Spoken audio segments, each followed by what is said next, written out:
भूमी अभिलेख विभागातील कर्मचाऱ्यांचे काम बंद आंदोलन सुरू. विविध प्रलंबित मागण्या पूर्ण करण्याचे पत्र परिषदेत आवाहन.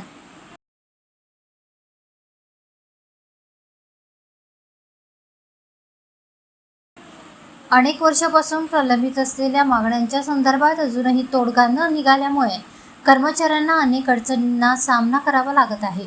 या संदर्भात महसूल मंत्र्यांसोबत बैठक होऊनही आश्वासनापलीकडे काहीच हाती न लागल्याने निराश झालेल्या कर्मचाऱ्यांनी 2 मार्चपासून काम बंद आंदोलनाचा बडगा उगारला असून यामुळे शासनाच्या विविध सामाजिक उपक्रमांना अडचणींचा सामना करावा लागू शकतो. परंतु मागण्या जोपर्यंत मान्य होणार नाही तोपर्यंत काम बंद आंदोलन असेच सुरू राहणार असल्याचा निर्धार राज्यातील भूमी अभिलेखाकार कर्मचारी संघटनेने पत्रकार परिषदेच्या माध्यमातून व्यक्त केला आहे.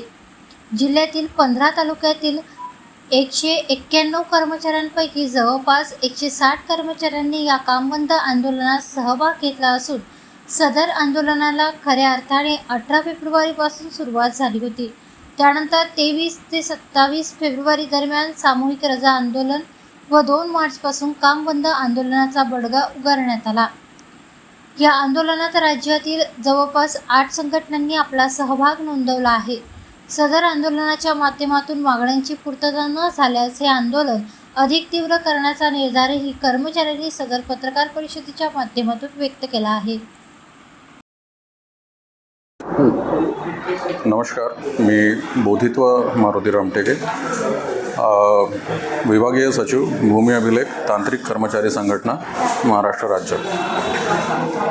गेल्या 18 फेब्रुवारी 2026 पासून भूमी अभिलेख विभागाअंतर्गत आमचं असहकार आंदोलन आमच्या विविध मागण्यांसाठी चालू आहे. दिनांक 18 फेब्रुवारी 2026 पासून आम्ही काळेफिती लावून विभागाअंतर्गत काम केलेलं आहे. 18 ते 20 आणि दिनांक 23 ते 26 पर्यंत आम्ही जे आहे सामूहिक रजा आंदोलन केलेले आहे आणि दिनांक 27 रोज माननीय जमाबंदी कार्यालय पुणे येथे आम्ही जनआक्रोश मोर्चा काढलेला आहे. या दरम्यान शासनाने आमची कुठेही दखल घेतलेली नाही. त्यामुळे दिनांक 2 मार्च 2026 पासून आम्ही बेमुदत काम बंद स्थानिक तालुका पातळीवरून जे आहे सुरू केलेलं आहे. राज्यभरामध्ये या प्रकारचं बेमुदत काम बंद आंदोलन भूमी अभिलेख विभागातर्फे सुरू आहे.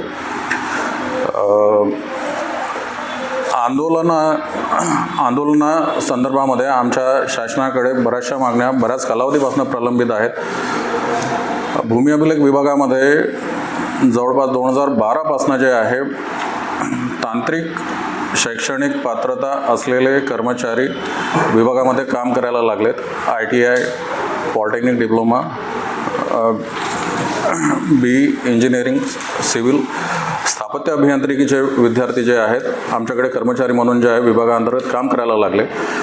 आजच्या तारखेमध्ये डिपार्टमेंट अंतर्गत जे आहे आपण GIS बेस्ड तांत्रिक स्वरूपाचं काम जे आहे आपण करतो.